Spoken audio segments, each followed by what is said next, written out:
कथा क्रमांक 8. नर्सबाई. लेखक मिशिकांत हारुगळे. पूर्वीच्या काळी डॉक्टरकीचे काम वैद्य लोक करत असत. राजेरजवाडे असोत वा सामान्य माणसं.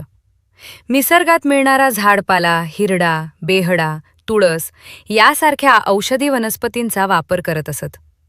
पुढे आधुनिक जगात वेगवेगळ्या रसायनांचा शोध लागत गेला व झाडपाल्यांच्या औषधांना आयुर्वेदिक गोळ्यांचे रूप प्राप्त झाले व उपाय म्हणून वेगवेगळ्या रसायनांनी निर्माण गोळ्यांचा वापर होऊ लागला. भारत सरकारने वेगवेगळ्या शिक्षणाद्वारे नवीन डिग्री तयार केली. त्याद्वारे नवीन डॉक्टर निर्माण झाले. पण हे डॉक्टर शहरी भागातच आपले बस्तान मांडून बसले. ग्रामीण भागात पेशंट कमी, त्या मानाने शहरी भागात पेशंट जास्त व इतर सुखसोयी, त्यामुळे शिक्षणाला घातलेला पैसा पण वसूल होत. त्यामुळे डॉक्टर ग्रामीण भागात जास्त नसत.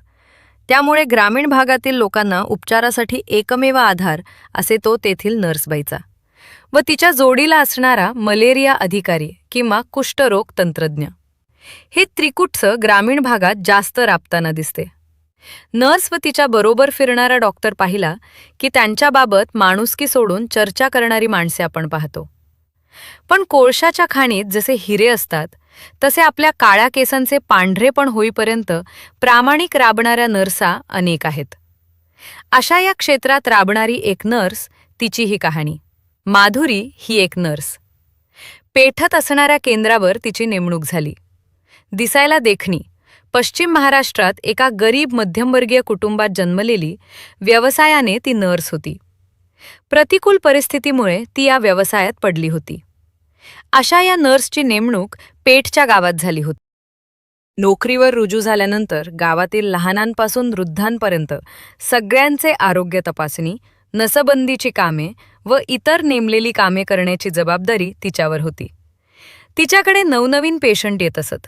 कधी कॉलरा, कधी टायफॉइड व इतर. त्यांना तपासताना तिची हसून दमछाक होत असे. एके दिवशी ती गावातून फिरत असताना प्रत्येक घरावर नोंदणी करण्याचं व लहान मुलांच्या पोलिओसाठी नोंदीची ती कामं करत चालली होती. गाव व आसपासच्या वाड्या ती फिरायला लागली. पेठतून फिरत एका घरावर ती नोंदणी करताना एक म्हातारी तिला बघून तिला म्हणाली, "डॉक्टरबाई, मला पण औषधं द्या." नर्स: "काय होतंय ते सांगा." म्हातारीबाई: "माझ्या की नाही पोटात तोडल्यासारखं होतंय." नर्सन निरीक्षण केलं व ती म्हणाली, "संध्याकाळी लावून द्या एखाद्या पोराला, देते औषध पोटावरील कळीचं." एका घरात तर तिला वेगळाच अनुभव आला. त्या घरातील स्त्रीचा नवरा नोकरीला बाहेरगावी गेला होता. त्यामुळे तिला करमत नव्हते. दारावर नोंद करताना तिने नर्सला आत बोलावले. ती बाई नर्सला म्हणाली, "बाई, काय सांगू, मला कस्सच होतंय." नर्सबाई: "कस्सच म्हणजे नेमकं काय होतंय?" ती बाई: "काय सांगू बाई, मागल्या महिन्यात धनी होतं, तेव्हा झोप चांगली लागायची. पण आता झोपचं येत नाही, मला करमत नाही." नर्स: "अहो, हे मानसिक दुःखन झालं, शारीरिक नाही. यावर माझ्याकडे इलाज नाही." अशा प्रकारे ती सर्व गावाचा सर्वे करत गावाबाहेर एका मांगाच्या घरात आली. गावच्या खालच्या बाजूला असणारे हे मांगाचे घर म्हणजे 2-3 सोपे. त्याला ताट बेळ्याचं दार. त्यावर लिहिणार कसं म्हणून बाजूच्या भिंतीवर रंगीत खडूने तपासणी नंबर टाकला व ती म्हणाली, "घरात कोण आहे का?" तेव्हा आतून एक बाई बाहेर आली व त्या नर्सला बघत म्हणाली, "काय हाय डाक्टरीन बाई?" नर्स: "घरात मुले किती आहेत?" ती बाई लाजून म्हणाली, "4 पोरी आहेत मला." घरामाग चामड धुणारा तिचा नवरा आला व म्हणाला, "4 पोरी आहेत, अजून पोरगा झाला नाही." माधुरी नर्स तिला म्हणाली, "अव, पोरगान पोरगी असा भेद करू नये. घरात नाही खायला आणि उगाच ढीगभर पोरं कशाला?" शिवा आधी तिला. भारताची लोकसंख्या वाढतीया. तेव्हा तो मांग म्हणाला, "वाढली तर वाढू देत, आम्ही मेल्यावर तिटवं धरायला नको का कोण?" तेव्हा वाद न घालता ती पुढल्या घरावर गेली. अशीच ती नोंद करत पाटलाच्या घरला गेली. दारावर नोंद करत तिने हाक मारली. तेव्हा पाटलाची मुक्ताबाई बाहेर आली व म्हणाली, "काय काम आहे हो?" नर्सबाई: "जरा डोसाचं काम आहे." तेव्हा घरात मुलं किती आहेत? तेव्हा पाटलीन म्हणाली, आमच्या घरात होय, थोरल्याला 2 गंडे आहेत व धाकट्याला 4 पोरी आहेत.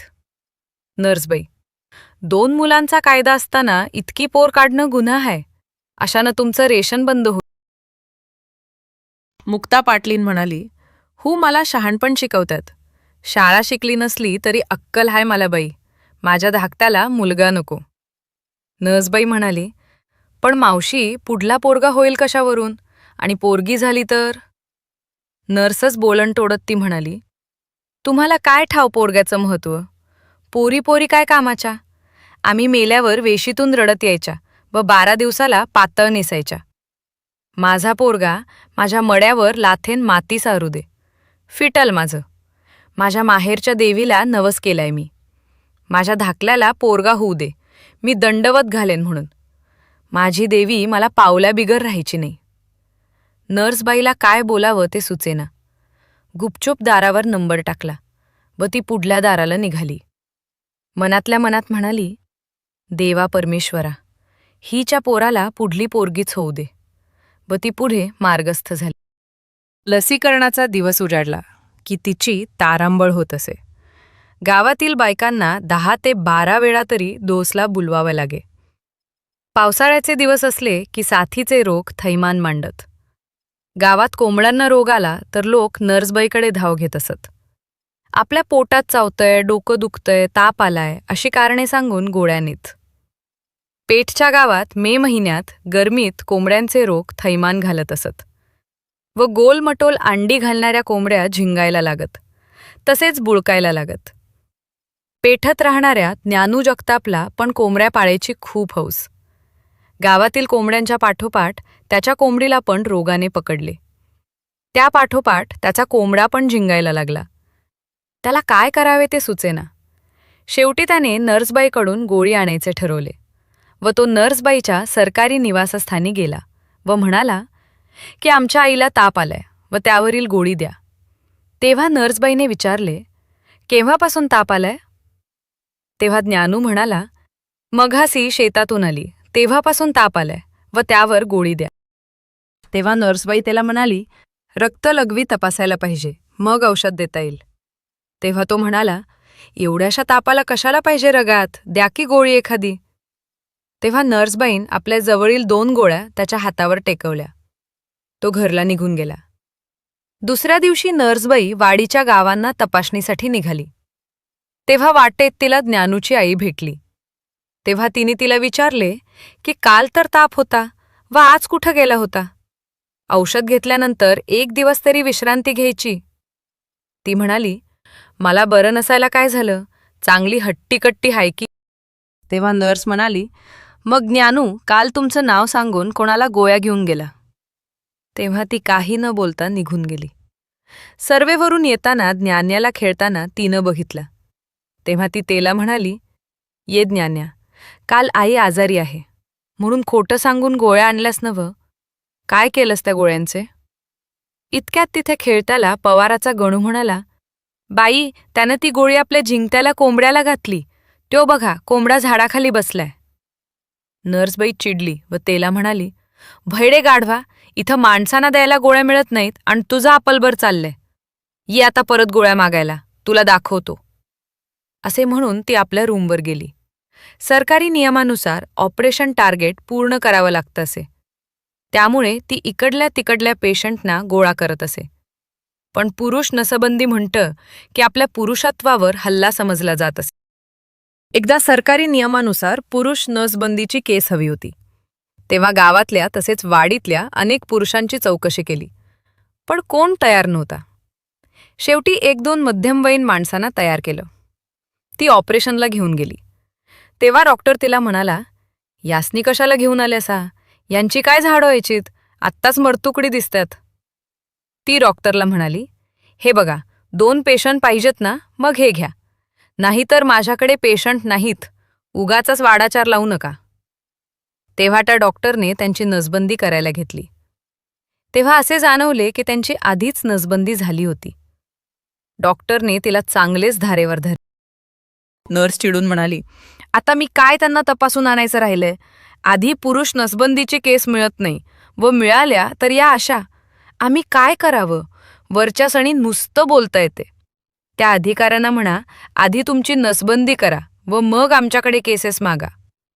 डॉक्टर त्यावर गप्प बसला व त्या दोघांची नोंद घेतली व त्यांना अनुदान दिले व रिकामा झाला एकदाचा. सरकारी अधिकारी म्हणजे वारंवार बदल्या या ठरलेल्या. त्यानं वैद्यकीय अधिकारी म्हटले म्हणजे बदली नसेल असे होणारच नाही. सरकारी हॉस्पिटलमधील डॉक्टरची बदली झाली व त्या ठिकाणी एक साखरदांडे नावाचा अधिकारी रुजू झाला. तो जरा रंगेल असल्याने बायकांच्याकडे पाहण्याचा त्याचा दृष्टिकोन विचित्र होता. नेहमीप्रमाणे माधुरी नर्स रिपोर्ट जमा करण्यास आली, तेव्हा तिला पाहताच याच्या मनात विचित्र विचार आले व हा रंगेल चेंडू लागला की गोंडा घोळायला. मुद्दाम एखाद्या सामान्य केसची जास्तच चौकशी करणार, त्यातून लगट करायचा प्रयत्न करायचा. कोणत्या ना कोणत्या कामासाठी हा तालुक्याला बोलवायचा. याच्या बोलण्यानं नर्स जाम वैतागून गेली होती. तिला अवघडल्यासारखं व्हायचं.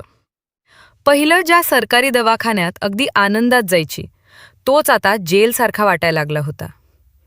त्याच्या या वागणुकीमुळे सगळे डॉक्टर व इतर स्टाफ तिच्याकडे संशयानं पाहू लागला. तिच्याबरोबर काम करणारा मलेरिया अधिकारी तिला डिवचून बोलू लागला. एके दिवशी त्या मलेरिया अधिकाऱ्यानं तिला खुणावले. तेव्हा तिनं त्याच्या एक कानफटात लगावली. तिचा नाजूक हात असा जोराचा बसला की एखाद्या राकट माणसाचा बसावा.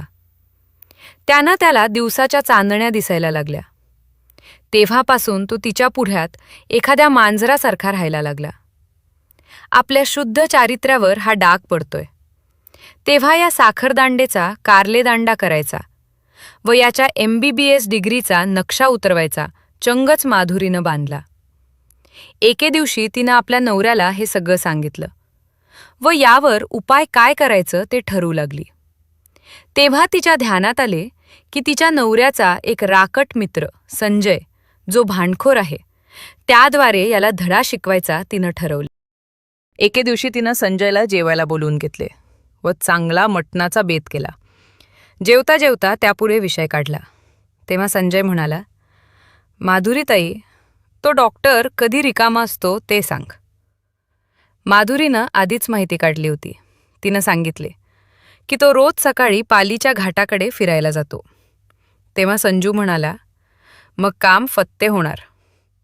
दुसऱ्या दिवशी पालीच्या राईच्या वाटेला संजू व त्याचा मित्र गाडी घेऊन भकटायला थांबले. गाडीची नंबर प्लेट काढली होती. थोड्या वेळानं धावत घाटाकडे निघालेला डॉक्टर दिसला. संजयचा मित्र मागे जाऊन त्याला म्हणाला, नमस्कार साखरदांडे डॉक्टर साहेब. डॉक्टर म्हणाला, नमस्कार. तो डॉक्टर आहे याची खात्री पटताच त्यानं संजयला खून केली. तसा संजय मागून आला व डॉक्टरच्या डोक्यात टपली मारली व रस्त्यावर कोण नाही बघून बाजूच्या झाडीत डॉक्टरला ते घेऊन गेले. डॉक्टर घाबरला. तुम्ही कोण आहात? इतक्यात संजयने थोबाडात एक लगावली व म्हणाला, बायकांच्या लई खोड्या काढतोस, पेशंट असो नर्स असो, लई वाकटासारख्या जिबल्या चाटतोस वय.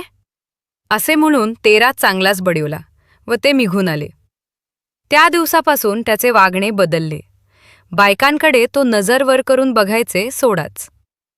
माधुरी नर्सबाई न म्हणता नर्सताई म्हणू लागला. थोड्या दिवसांनी त्याने बदली करून घेतली. थोड्या दिवसांनी माधुरी नर्सेची पण बदली झाली व ती सुद्धा आपले बस्तान गुंडाळून पेठचं गाव सोडून आपल्या बदली झालेल्या ठिकाणी गेली व आपल्या आयुष्यातील आठवणी तिनं पेठत ठेवल्या. लेखक निशिकांत हारुगले.